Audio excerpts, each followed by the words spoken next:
Hello and welcome to Just Jets episode number 174. What is going on? I am Matt O'Leary, going to hang out with you today as we go through some topics on the New York Jets, including something they desperately have to change in 2023.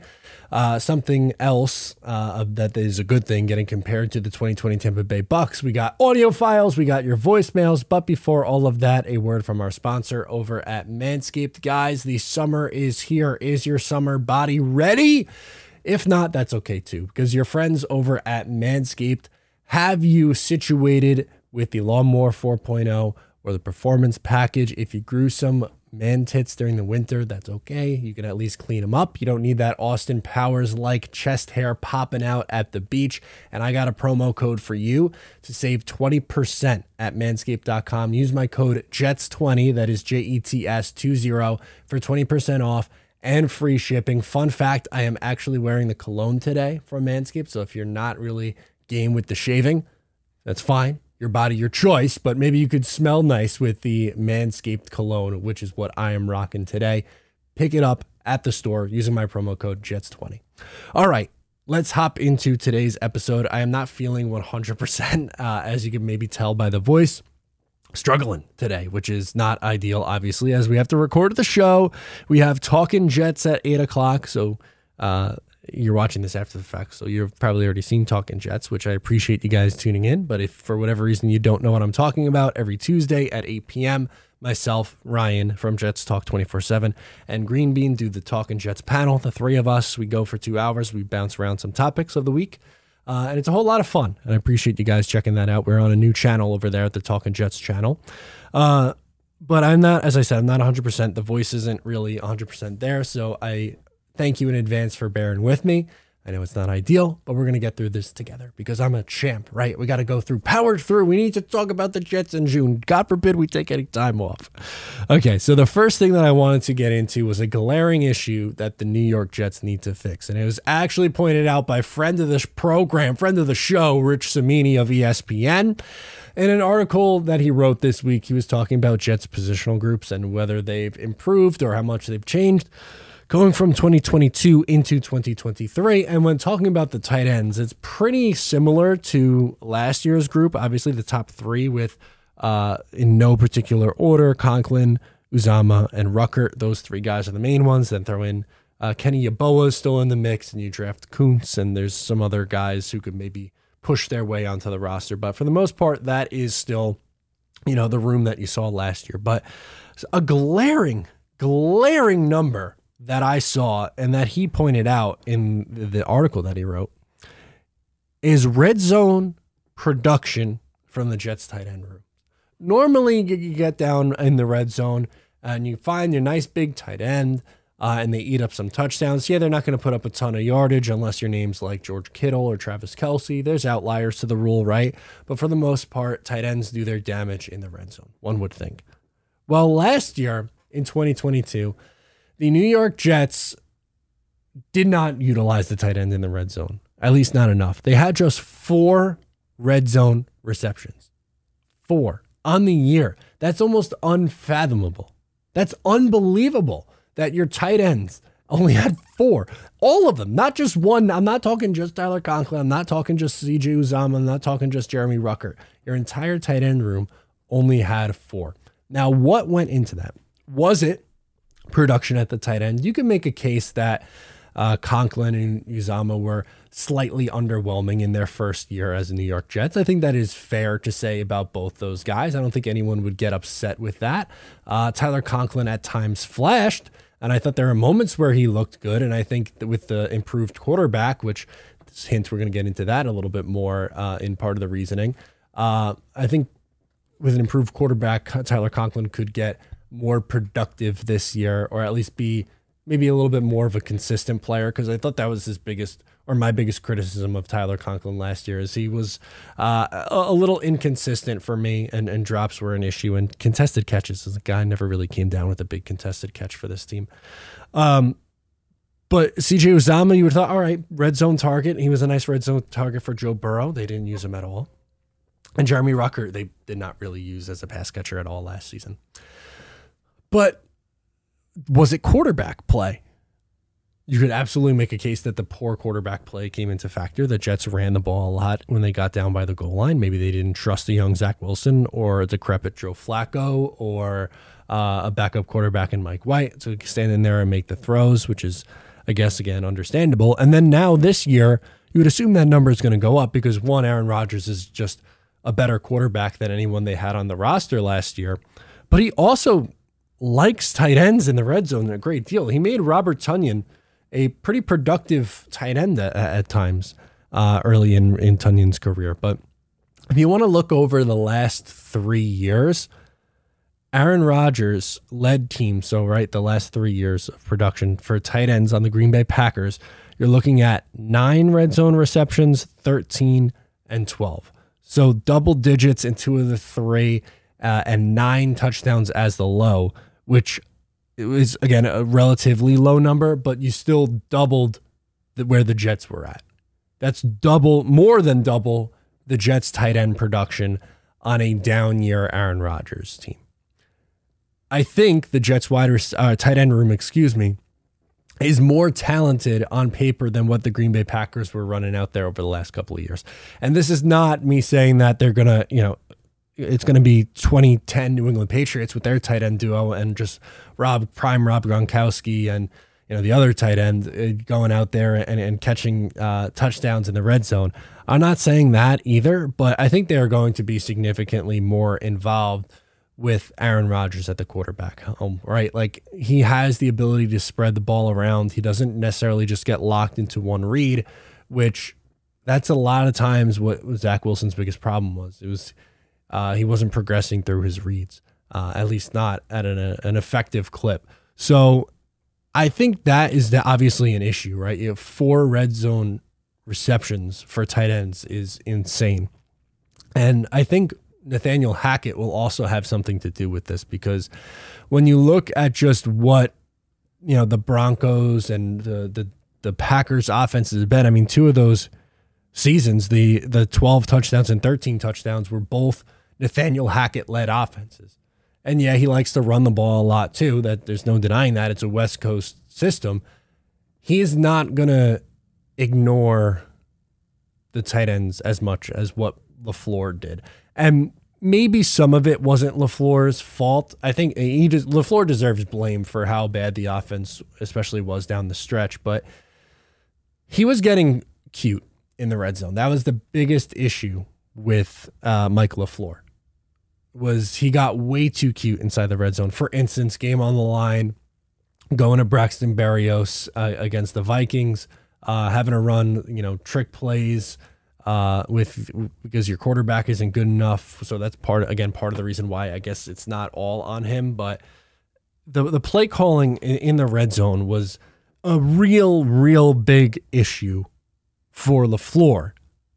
Now, for all of the critiques, and there are legitimate critiques about Nathaniel Hackett and how much was he really involved in the offense in Green Bay with LaFleur and Aaron Rodgers running the show, the one thing that everyone gives credit, whether it's Rodgers or LaFleur or whoever, gives credit to Nathaniel Hackett for is the red zone offense. Having an improved red zone offense. That was his strength. His efficiency was figuring out how to play call and how to punch the ball into the end zone. Because how many times last year the Jets offense move the ball down the field a little bit and then stall, and you have to settle for a field goal. Thank God Greg Zuerlein was really good for this team last year. And obviously I'm glad that he is back with the New York Jets this year. But I want to see him less, because I want the Jets to be converting and scoring touchdowns instead of settling for 3. How you lose games in the NFL is by having to settle for field goals because your offense stalls out. When you go on long, sustained offensive drives that end with a touchdown, and then you could see him run him out there for an extra point. But I don't necessarily want to see him as much kicking those long field goals, man. Get the ball in the red zone and freaking score. And I think involving the tight ends more should be a way to help that. And I do think that's something that the Jets are going to improve on this year. The second thing that I wanted to get into in this episode was the 2020 Bucs comparison. So Jordan Whitehead, the Jets safety, who will be a Jets starting safety, more likely strong safety with Adrian Amos as the free safety for this team. He was also a part of the Super Bowl champion 2020 Buccaneers. He was on the team in 2019 with Jameis Winston, and he was talking about earlier this week. There was an article on Pro Football Talk where he was talking about the New York Jets situation being similar to when Tom Brady went down to the Tampa Bay Buccaneers. Here's the direct quote. "It was kind of the same situation I fell into when I was with the Bucs." Whitehead said via the team's website, "We had a great defense the year before, and we just needed one piece that was missing. I tell the guys it's kind of like deja vu for me. I let everyone know that we have to have the right group." It's a good way to look at it, because in 2019, the Bucs went 7-9, which last year the Jets went 7-10. They had the defense, the pieces were in place. The defensive production wasn't good, but they were put in a lot of really bad spots with a number of interceptions. Jameis Winston threw a bucket load of interceptions. The offense put up a ton of yards and a ton of points, but they weren't good because of how many interceptions that they were throwing, and the defense was allowing big points. But you had a young core in there with prime Mike Evans and prime Godwin. You add Antonio Brown and Leonard Fournette to that mix, and then you add obviously the biggest piece of all, which is upgrading to Tom Brady at quarterback, and the rest is history. They win a Super Bowl in 2020. They make the playoffs 2 more times, and they were a really good football team for 3 years with that window, because they had Brady and a really nice young core, which is exactly what you are trying to set up with the New York Jets here with their young core. And on the defensive side of the ball specifically, that was their strength last year. They were a top 10 defense in the league. They are more than likely going to be that again, if not a top 5 defense in the league this upcoming year, with Sauce Gardner, DJ Reed, Michael Carter as your corners.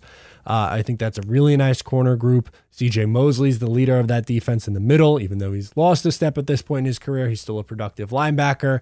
And the defensive line, headed by Quinnen Williams, is a really big strength to this team. Now add that veteran experience to replace the young quarterback who wasn't getting the job done, and that's how you elevate yourself from a nice young team who's a little bit away to a legitimate contender. I hope that it turns out exactly like it did with the Tampa Bay Buccaneers, where you win a Super Bowl in the first year and you have playoffs 3 years in a row with the veteran quarterback. That would be phenomenal. That is, in my opinion, the best case scenario for that to be. Obviously, winning the Super Bowl every single year is the best case scenario, but that's getting way ahead of yourself. Get one in this window, and I think everyone would be satisfied. You have to, at least we did last week's episode, what the floor or what the bar is for this team.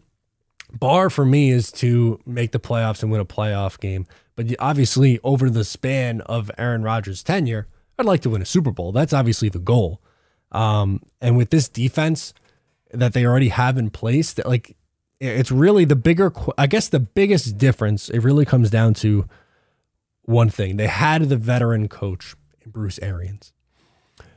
The Jets coaching staff is still TBD with Robert Saleh. I like Robert Saleh a lot. I think he is going to be good enough to do the job, but he is a part of the question mark. When you come up with this Jets team, there are question marks, and it's very rare that you don't. Like the Philadelphia Eagles don't have a ton of question marks because they have the coach in place. They have the quarterback in place. They have one of the best GMs, if not the best GM in football, building up that roster.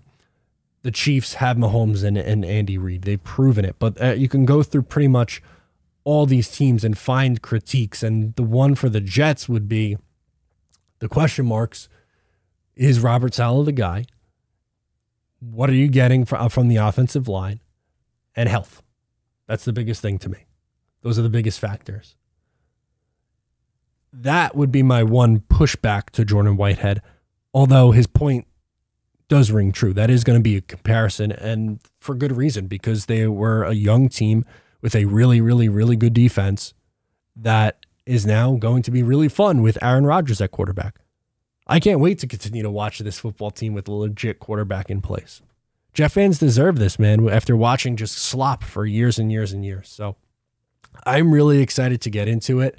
I can't wait for this season to start. It feels like forever, unfortunately. For whatever reason, it feels like this offseason has gone really, really slow, especially since the draft. I mean, May and now we're into June is creeping. I can't wait for this football season to start, although I don't want to fully wish away the summer. Summer is a phenomenal time, but the 2020 Tampa Bay Buccaneers comp, I like it. And I hope that's what happens in year one.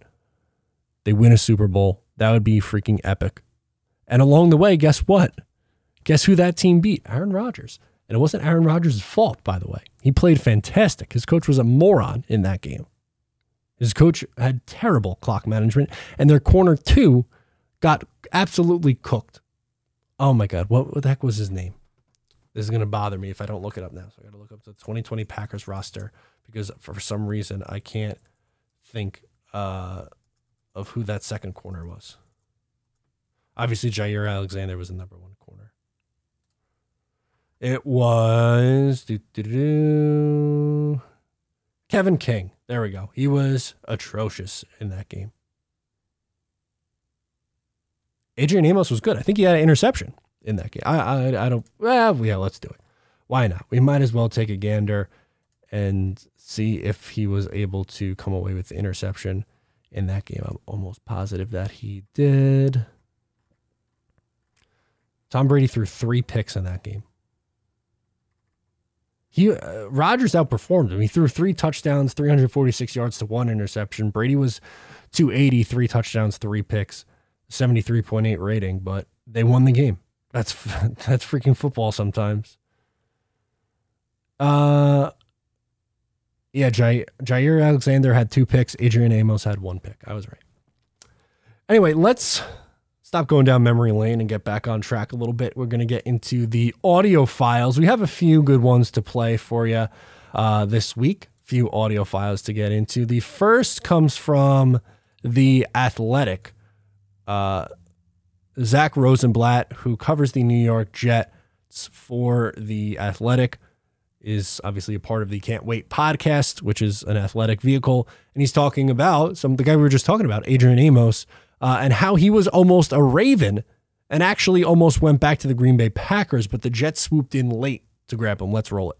I don't think the Aaron Rodgers factor had necessarily anything to do with this. Maybe they went to Aaron and be like, hey, what do you think, Adrian? But yeah, like you mentioned, he'd visited with the Ravens twice. I think they were only going to make him the 3rd safety, and the money wasn't as good. He was also considering going back to the Packers. But then the Jets came in. I don't know exactly what day they came in with the offer, but it was recent. Because the thought was he was going to be a Raven or a Packer, and then the Jets came in with their offer of 1 year up to $4 million. Obviously, the opportunity to start. He's with Aaron Rodgers, chance to compete for a Super Bowl. I'd say the Jets probably have a better chance at the Super Bowl than the Packers, certainly, and I'd argue the Ravens, but you could debate about that if you want. But yeah, so he's on the decline. I think as of a couple of years ago, he was viewed as one of the best safeties in the NFL. Last year was probably his worst year if you look at his PFF grades and how he looked on the field, especially in coverage. He used to be one of the best coverage safeties in the league as recently as 2 years ago. Was not as good in that area last year. He might not be asked to do as much in this defense because they have such good cornerbacks. Packers do too, but I think the Jets corners are better. They have good nickel corner, Michael Carter II, Jordan Whitehead and Adrian Amos. I think should complement each other a little bit better than Chuck Clark and Whitehead did. I think the Aaron. There we go. Started to loop again on us, but really cool that it seemed like Amos was going to be either a Raven or a Green Bay Packer, but instead the Jets swoop in late and made a move that they had to make. Unfortunately, Chuck Clark looks like he's going to be lost for the year. They have not confirmed that yet with the second opinion, which I guess is maybe you're holding out a sign of hope that the second opinion, you're getting a better response there, that it's not going to be something, as bad as maybe something we thought was going to happen with this injury right away. But when looking at the rest of that room, it was very obvious that they need to make a pivot and sign someone. And Amos should fill that role, I think, quite well. Even if he's not 100% the guy he was in like 2019, 2021, last year was tough for him. We went through the numbers when he signed with the Jets. They weren't great. He let up a decent amount of touchdowns, but it's kind of like the chicken and the egg argument. The whole defense of the Packers really stunk, and I think a big part of the struggles for the Packers defensively was they weren't getting the pressure that they were used to from their defensive line, and the rest of that defense took a hit because of it. And obviously that's not going to be a question with this Jets team. They are going to be able to get home because of how good that defensive line is. So in theory, he should be able to maybe not return to form, but if he's 75% the player that he was in Green Bay and on some of those runs to the NFC Championship game, then I think they should be a really damn good football team. A really damn good football team, and he should be a really, really good player for the New York Jets. Again, it was a move that they absolutely had to make. I didn't see a scenario where they, I couldn't see a scenario where they couldn't not make a move after Chuck Clark's injury. So wanted to bring that one up. And then this next one I just thought was really funny. This is from the Carton Show on Fox Sports 1. And it is Garrett Wilson, supposedly. Well, Randall Cobb is talking about Garrett Wilson, who was very quick to remind him of something from this past year. So when you first go to New York, who's the first guy with the Jets that reminds you that the Jets beat y'all last year with Zach Wilson at quarterback? Like, is that one of those things just like to so everybody gets humbled? You leave the star on the wall kind of thing?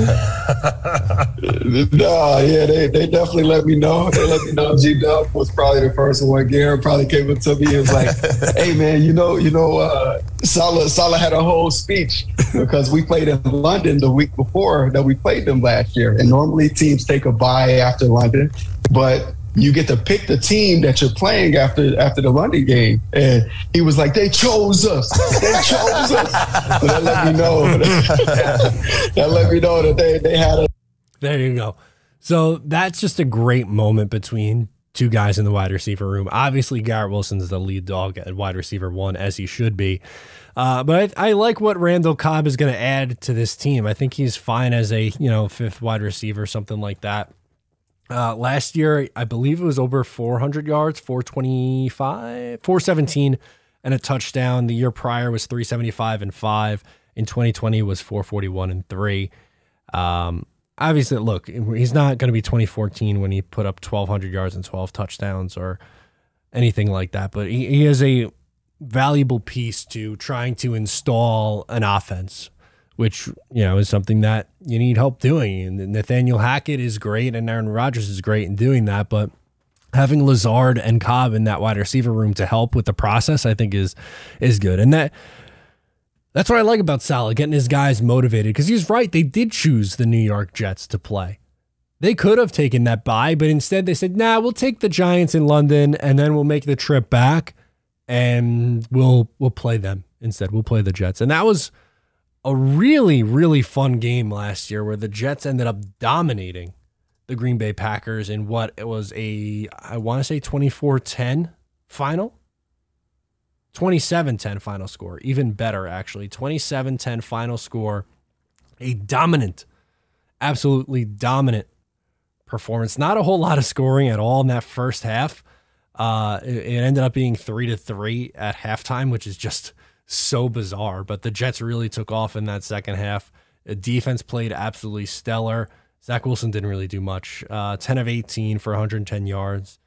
But, man, in that second half, I just remember the Breece Hall run. 20 carries, 116 yards, and a touchdown. Berrios had that one run for 20 yards. It was a fun game, a really, really fun game. And I felt like the Jets arrived because they improved to, 4-2, after that win over the Green Bay Packers. And then they would go out to Denver and beat Denver and improve to 5-2, which was a 4-game win streak. Not really used to 4-game win streaks for the New York Jets, but that was a fun one. Good times, and love that Garrett Wilson was quick to remember. Just like Sauce Gardner was doing the cheesehead thing.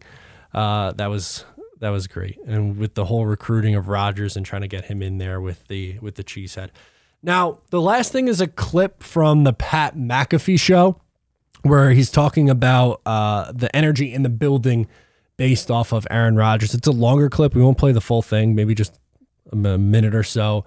But the reason why this is relevant is because Dalvin Cook liked the tweet, and Dalvin Cook's available. Let's roll it. Yep. Everything's going well over there in New York. Have you heard some of these quotes coming out about the time with Aaron Rodgers as their New York Jets quarterback? They are gleaming over there. Oh, yeah. They are beaming fucking cheek to cheek. Oh, yeah. They are so happy. Cornerback DJ Reed, it's lit over here, man. There's great energy around the building, especially when I came the first day. Everybody's just happy, had a smile on their face. There's just a lot of energy in the building. One guy can do that. Even when he came in the building, I was like, dang, that's really AR. He's a Jet. Linebacker C.J. Mosley, pretty good football player.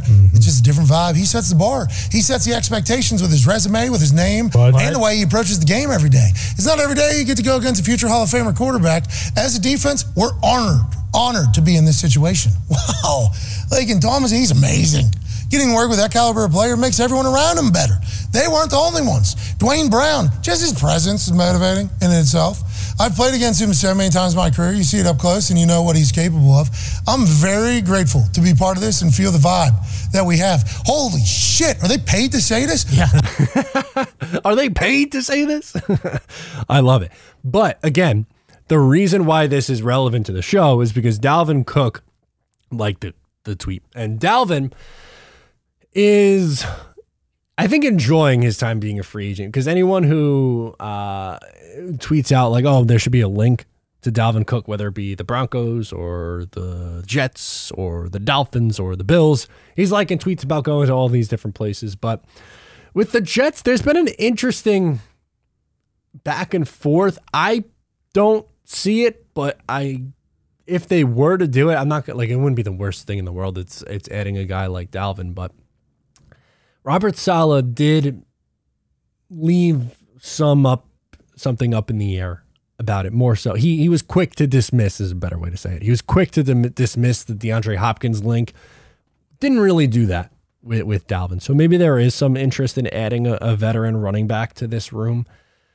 I don't know, though. He's definitely on the decline, slowing down a little bit. I had the numbers in a video yesterday, but I'll pull it back up briefly on how some of his numbers took a step back. He was last in yards per carry over expected, minus 1.2.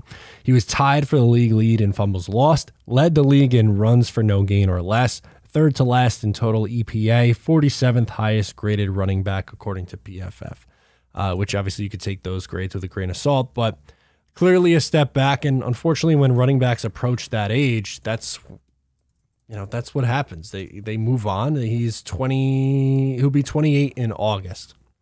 That's usually when it goes. He's had 4 straight 1,100-yard seasons, but the yards per attempt has gone down. It was 4.4 last year, which isn't terrible, but he has a ton of mileage on him now. He has over 1,200 rushing attempts. 250, 312, 249, 264 the last few years. I don't think they do it. I think they stick with the young guys on the team, but who knows? Something to keep an eye on. That's been a conversation point for this team, and just whether or not they're going to really bring him in or not is still up in the air, but my guess would be no. We're going to close out with the voicemails. We got Vinny. He's the only voicemail this week. Vinny from Peekskill. Let's do it. It's Vinny from Peekskill. How you doing? Good. So, I didn't want to talk about your video reacting to the news that Aaron Rodgers supposedly rejected a trade to the Patriots.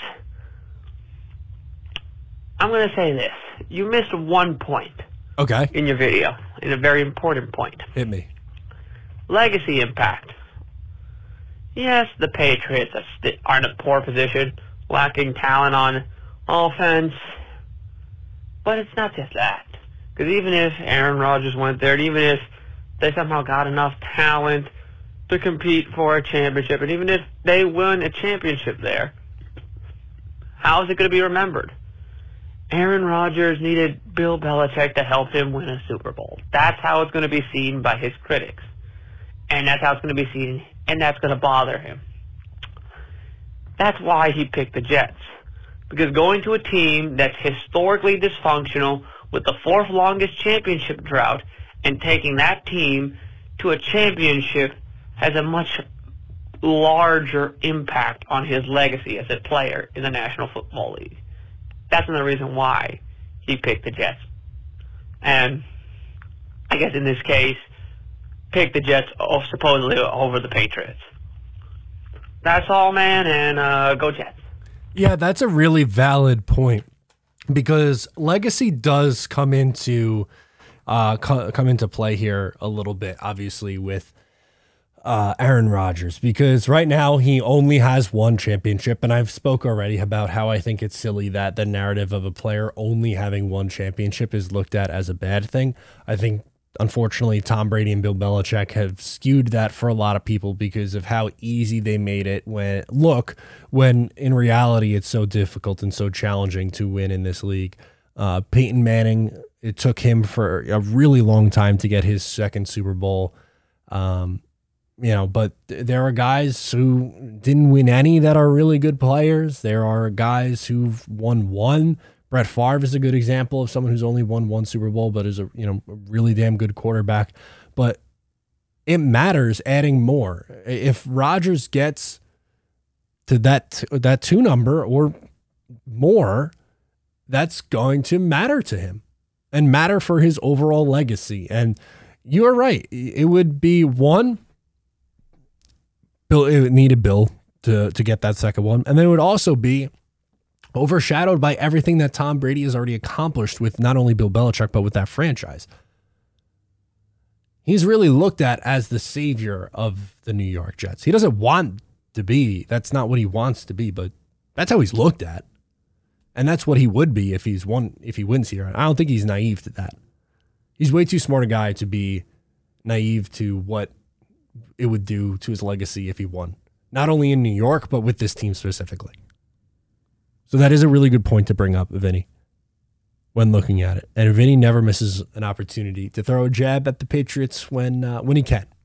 And after 20 years of doing it to us as Jet fans, watching this team, it's okay if you want to get your laps in on the Pats. I understand it. So that's going to do it for us in this episode. Thank you so much for tuning in. Please make sure to subscribe wherever you get the show, whether it's on YouTube or in audio form. Make sure to subscribe, leave a comment or a review. Really appreciate it. Once again, I am Matt. I'll catch you next time.